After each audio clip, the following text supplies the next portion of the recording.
महाभारत किस्त 3। इन किस्त में ॿुधंदासीं दुर्योधन जी ज़िलत, शकुनी जा पासा ऐं जुआ जेको सभु कुझु तब्दील करे छॾींदो। कॾहिं कॾहिं ज़िंदगीअ जी सभ खां वॾी जंग तलवारुनि सां न पर फ़ैसलनि सां विड़ी वेंदी आहे। हस्तिनापुर में हाणे सभु कुझु तब्दील थी चुको हो। पांडव पंहिंजी महिनत ऐं हिकमत सां हिकु शानदार राज क़ाइमु कयो हो। इंद्रप्रस्थ शहर खुशहाल, अवाम ख़ुशि ऐं राज धर्म ते हली रहियो हो। पर कामयाबी कॾहिं कॾहिं ॿियनि जी दिलनि में बाहि बणिजी वेंदी आहे। दुर्योधन जॾहिं इंद्रप्रस्थ जे महल में दाख़िल थियो, हुन ॾिठो शानदार महल, अजीब आईना ऐं पाणी जहिड़ा फर्श। ऐं हिकु लम्हो आयो जिते हू तवाज़ुन विञाए वेठो ऐं सभिनी साम्हूं किरी पियो। महल में खिल गूंजी ऐं इन ई खिल जे विच में हिकु आवाज़ उभरियो, अंधे जो पुटु अंधो।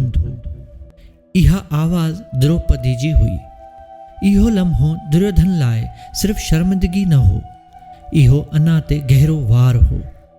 खिल त ख़त्म थी वई, पर अंदर में बाहि भड़की वई। दुर्योधन जे दिल में हाणे हिकु ई ख़्यालु हो, पांडव खे ही सभु छो मिलियो।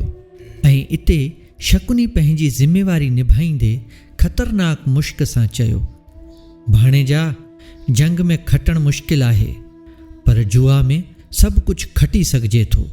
हस्तिनापुर में हिकु वॾो दरबार लॻायो वियो। पांडव खे दावत ॾिनी वई। रांदि जी आड़ में शुरू थी जुआ। पासा शकुनी जे हथ में हुआ ऐं क़िस्मत युधिष्ठिर जे। हिकु हिकु करे युधिष्ठिर सभु कुझु हारण लॻो। पहिरियां दौलत, पोइ महल, पोइ राज ऐं पोइ पंहिंजा भाइर। पर रांदि हिते ख़त्म न थी। युधिष्ठिर हिकु अहिड़ो फ़ैसिलो कयो जेको तारीख़ में हमेशह यादि रहंदो। हुन चयो, मां द्रौपदी खे दाव ते लॻायां थो। पर ही रुगो हिकु फ़ैसिलो न हो, ही हिकु साज़िश जो नतीजो हो। दुर्योधन जी दिलि में हिकु पुराणो ज़ख़्म ताज़ो हो। हुनखे यादि हो उहो लम्हो जॾहिं महल में सभिनी जे साम्हूं हू किरी पियो हो ऐं हिकु आवाज़ गूंजियो हो, अंधे जो पुटु अंधो। उन ॾींहुं संदसि अञा ज़ख़्मी थी हुई ऐं अॼु हू सिर्फ़ु रांदि न खेॾी रहियो हो, हू बदिलो वठी रहियो हो। युधिष्ठिर जे अहिड़े फ़ैसिले ते दरबार में ख़ामोशी छाइजी वई। राणी द्रौपदी इज़त ऐं धर्म जी अलामत हाणे जुआ जो हिसो बणिजी वई। दुर्योधन हुकुम ॾिनो, द्रौपदी खे दरबार में आणियो।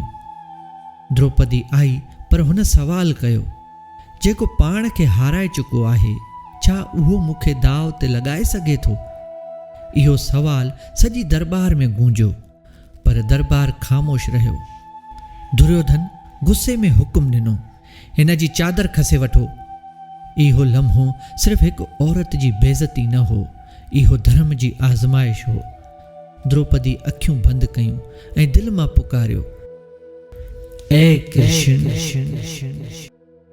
ऐं पोइ हिकु मौजज़ो थियो। चादर जे ख़त्म थियण जो नालो ई न हो। जेतिरी छिकींदा विया ओतिरी वधंदी वई। दरबार हैरान थी वियो।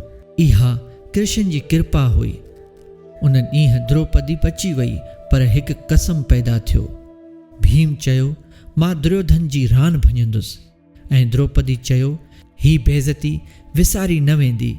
उन ॾींहुं जंग शुरू न थी, पर जंग जी पक थी वई।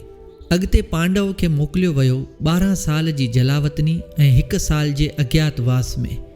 ऐं क़िस्मत हाणे आहिस्ते आहिस्ते कुरुक्षेत्र जे मैदान ॾांहुं वधी रही हुई।